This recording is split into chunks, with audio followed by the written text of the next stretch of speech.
Hari ini kita masih melanjutkan materi minggu yang lalu, masih mengenai teorema Pitagoras. Sebelum kita lanjut, kita mau bahas soal minggu yang lalu ya. Nah, di sini ada sebuah segitiga siku-siku, sisinya 4Y, 5Y, dan 12. Yang ditanya adalah nilai Y. Ini segitiga siku-siku, berarti sisi terpanjangnya yang di depan sudut siku-siku, 5Y. Dan berlaku teorema Pitagoras, yaitu kuadrat sisi miring. Sisi miringnya yang ini ya. Kuadrat sisi miring sama dengan jumlah kuadrat sisi yang lain. Sini sisi yang lain itu 4Y dan 12. 5Y kuadrat, 5 dikuadratkan, Y juga dikuadratkan. Berarti 25Y kuadrat. 4Y kuadrat, 4 dikuadratkan 16. Y kuadrat ditambah 12 kuadrat itu 144. Nah, bentuk seperti ini kita dekatkan variabel Y-nya. Nah, ini kita pindah ke sini ya. Berarti 25Y kuadrat dikurang 16Y kuadrat sama dengan 144. 25 dikurang 16. Ini boleh dikurangkan kalau dia sama-sama Y kuadrat. Berarti berapa ini hasilnya? 9 ya. 9Y kuadrat sama dengan 144. Kedua ruas dibagi dengan 9. Ini jadi Y kuadrat. 144 dibagi 9. 16 ya. Berarti dapat Y-nya akar dari 16, yaitu 4. Nilai Y-nya adalah 4. Mudah ya. Sekarang kita ke 5B. Nah, di sini ada segitiga siku-siku, ini siku-sikunya. Berarti sisi yang di depan sudut siku-siku adalah sisi terpanjang. Berlaku teorema Pitagoras, yaitu kuadrat sisi miring atau sisi terpanjang sama dengan jumlah kuadrat sisi yang lain. Sisi yang lain itu berarti 3Y dan 4Y. 10 kuadrat 100, 3Y kuadrat 9Y kuadrat. 4Y dikuadratkan hasilnya 16Y kuadrat. Ini 100. Karena ini sama-sama Y kuadrat, boleh kita jumlahin.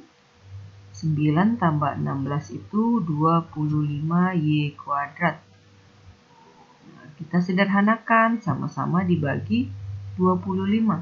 100 dibagi 25, 4. 25 dibagi 25, 1 ya, kali Y kuadrat. Y kuadrat. Berarti Y sama dengan akar dari 4. Y-nya sama dengan 2. Oke, itu dia nilai Y-nya. 3. Sekarang kita lanjut. Menentukan jenis segitiga berdasarkan panjang sisi.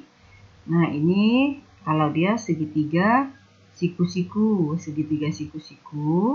berarti kuadrat sisi miring, sisi terpanjangnya di sini A ya, sama dengan jumlah kuadrat sisi yang lain. Siku-siku dengan siku-sikunya di A. Ini sudut siku-sikunya ya.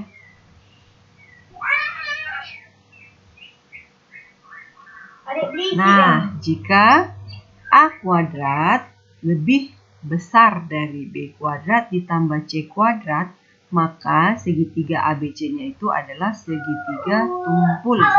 Tumpulnya di A.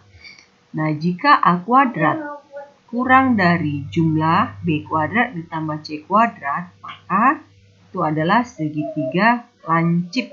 Lancipnya di A. Contoh, dari tigaan bilangan berikut, manakah yang membentuk segitiga siku-siku, lancip, atau tumpul? Nah, ini caranya harus kita cek. Dari yang A dulu ya. Apakah jumlah sisi terpanjangnya itu, di sini terpanjangnya siapa sih? 13 ya. 13 kuadrat apakah sama dengan 8 kuadrat ditambah 11 kuadrat? 13 kuadrat itu 169. Sama dengan 8 kuadrat 64, 11 kuadrat 121. 169. Nah, ini kalau dijumlahkan ini 5, 8, ini 1. Ternyata 169 ini tidak sama dengan ya. Tapi 169 itu kurang dari 185. Berarti ini adalah kalau dia kurang dari segitiga lancip. Kita cek yang B. Kuadrat sisi terpanjang. Terpanjangnya sih 17. 17 kuadrat apakah sama dengan jumlah kuadrat dari 9 kuadrat dan 14 kuadrat? 3. Hasil kuadratnya 289, 9 kuadrat 81, 14 kuadrat 196. Ini hasilnya 289 sama dengan 7, ini 227. Nah, tidak sama ya. 289 itu lebih dari 227. Maka ini adalah segitiga tumpul. Yang C, nih sisi terpanjangnya mana? Apakah 5 atau akar 17? Kalau akar 17 itu 4, sekian ya. Berarti terpanjangnya itu adalah si 5. Kuadrat sisi terpanjang apakah sama dengan jumlah kuadrat sisi yang lain? 2 kuadrat ditambah akar 17 kuadrat. 25 sama dengan 4 ditambah, ini kalau akar dikuadratkan tinggal si 17 ya. 25 kuadrat sama dengan berapa ini? 21. Apakah sama? Tidak ya. 25 itu lebih dari 21. Jadi ini udah pasti segitiga tumpul. Untuk yang D-nya bisa dikerjakan untuk latihan ya. Sekarang kita menentukan dari tigaan bilangan berikut manakah yang merupakan triple Pythagoras. Masih ingat kan triple Pythagoras? Triple Pythagoras itu misalnya seperti ini. A, B, C. Kuadrat sisi terpanjang sama dengan jumlah kuadrat sisi yang lain. Jangan lupa ya. Ini maksudnya triple Pythagoras. Kita coba dari yang A. Kuadrat sisi terpanjang. Terpanjangnya adalah 13. 13 kuadrat. Apakah sama dengan jumlah kuadrat sisi yang lain? 169. Ini 25 ya. 12 kuadrat 144. 169 sama dengan ini 9. Ya, oke, ternyata sama. Berarti ini merupakan triple Pythagoras. Sekarang kita ke yang B. Apakah kuadrat sisi terpanjang? Terpanjangnya itu adalah 25. Sama dengan jumlah kuadrat sisi yang lain. 24 kuadrat ditambah 17 kuadrat. Nah, 25 kuadrat sama dengan 625 ya. 24 kuadrat 576 ditambah 289. Oke, hasilnya 625. Ini sama dengan 865. Nah, ternyata tidak sama ya. Berarti ini bukan triple Pythagoras. Nah, yang ini bukan. Kita lanjut ke yang D aja. Nanti C-nya itu untuk latihan. Dari antara yang 3 ini, sisi terpanjangnya yang mana? 9, 5, atau akar 34? Akar 34 itu 5, sekian ya. Berarti terpanjangnya adalah 9. kuadrat sisi terpanjang sama dengan jumlah kuadrat sisi yang lain. Nah, ini 9 kuadrat itu 81, 25 ditambah, ini kalau dikuadratkan habis ya, tinggallah 34. 81, ruas kanannya ini 59. Ternyata tidak sama ya, berarti yang D ini bukan triple Pythagoras. Untuk C-nya nanti sebagai latihan. Sekarang kita mau lanjut ke contoh yang ketiga. Perhatikan gambar berikut. Di sini ada segitiga PQR dan ini ada segitiga. Ini segitiga yang besarnya PQR ya. Di dalamnya ada segitiga PQS dan PRS. Jadi totalnya ada 3 buah segitiga. Nah, diketahui ini segitiga siku-siku. Nanti ini juga siku-siku ya. Nah, ini siku-siku, ini juga siku-siku ya. Karena kalau dia mendatar, ingat busur ya. Ini busur derajat. Ini kan besar sudutnya 180 derajat. Berarti kalau di sini 90, sebelahnya juga 90. Nah, ini juga siku-siku. Ini juga diketahui siku-siku. Nah, berarti berlaku teorema Pythagoras yang bisa kita gunakan untuk menghitung panjang PQ, PR, dan menunjukkan bahwa segitiga PQR itu adalah siku-siku di P. Oke, kita hitung yang A-nya dulu. Hitunglah panjang PQ. PQ berarti yang kita perhatikan segitiga PQS. Segitiga PQS. PQ itu adalah sisi terpanjangnya ya, karena dia berada di depan sudut siku-siku. Yang diperhatikan adalah segitiga PQS. Nah, terpanjangnya itu adalah si PQ. Berarti kuadrat sisi terpanjang sama dengan jumlah kuadrat sisi yang lain. Nah, yang diperhatikan kan ini. Berarti 8 kuadrat ditambah 16 kuadrat. PQ kuadrat sama dengan 64 ditambah 256. PQ kuadrat sama dengan ini berapa? 0, 2,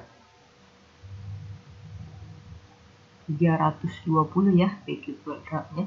Berarti PQ sama dengan akar dari 320 cm. Nah, sekarang coba kita tentukan panjang PR.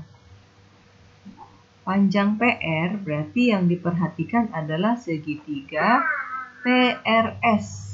Perhatikan segitiga PRS. Di segitiga PRS, PR ini adalah sisi terpanjangnya karena dia berada di depan sudut siku-siku. Berarti kuadrat sisi terpanjang atau PR kuadrat sama dengan 4 kuadrat ditambah 8 kuadrat. Nah, yang ini ya. Oke. PR kuadrat sama dengan 16 ditambah ini berapa? 64 ya. PR kuadrat sama dengan ini 0,80.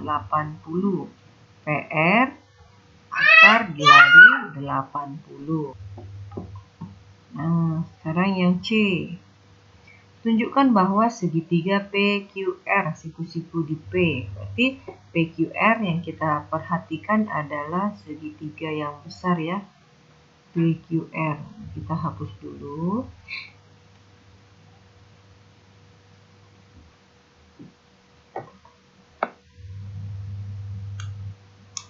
Segitiga PQR, apakah dia siku-siku? Untuk membuktikan dia siku-siku atau tidak, kita pakai teorema Pythagoras.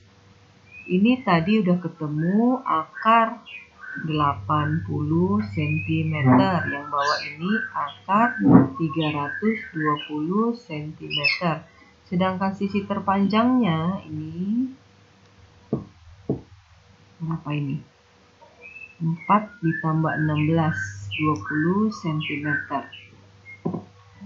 Kita buktikan sisi terpanjangnya RQ ya. Apakah kuadrat sisi terpanjang sama dengan jumlah kuadrat sisi yang lain, PR dan PQ? PR kuadrat ditambah PQ kuadrat. RQ-nya 20 kuadrat.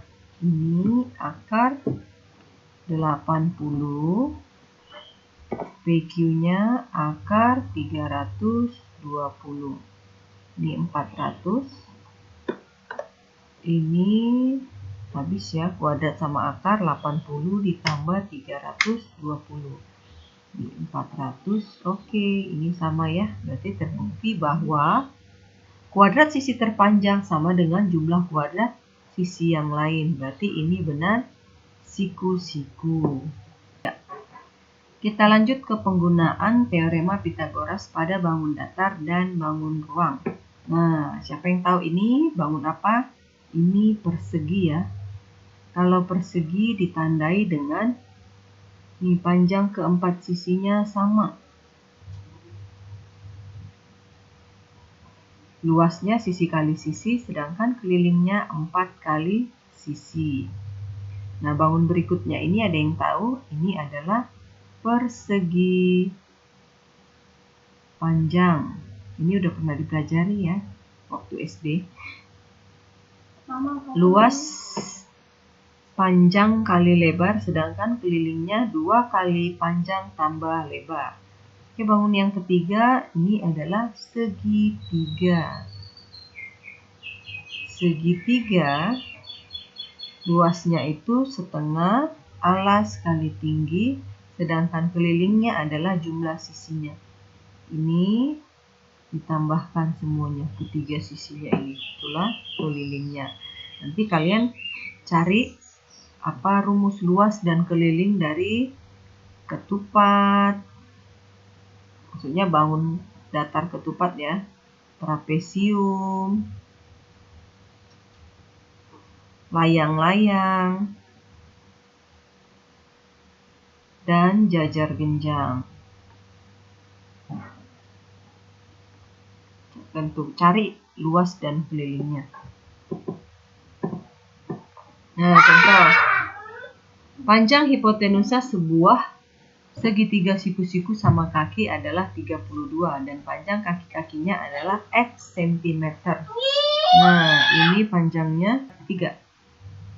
Ini panjang kaki-kakinya yang ini ya, X cm. Ini tandanya sama kaki. X cm. Hipotenusa itu sisi terpanjang. Yang di depan siku-siku. Hitunglah nilai X. Karena ini siku-siku berarti berlaku teorema Pythagoras. Kuadrat sisi terpanjang sama dengan jumlah kuadrat sisi yang lain. Berarti X-nya. X kuadrat, X kuadrat. 32 kuadrat. Oke, 32 kuadrat sama dengan 1024. Ini X kuadrat tambah X kuadrat. Kalau dia sama boleh dijumlahin ya. Jadinya 2X kuadrat dibagi 2. Luas kanan dan luas kiri. Hasilnya 512 sama dengan X kuadrat. Berarti X-nya akar dari 512. Nah, ini bisa kita sederhanakan menjadi 512 itu kita faktorkan menjadi 2 buah bilangan kuadrat ya. 256 kali 2. Kenapa bilangan kuadrat? Supaya nanti bisa keluar dari bentuk akarnya. Akar dari 256 itu kan 16. Jadi hasilnya 16 akar 2 cm. Itulah nilai X-nya.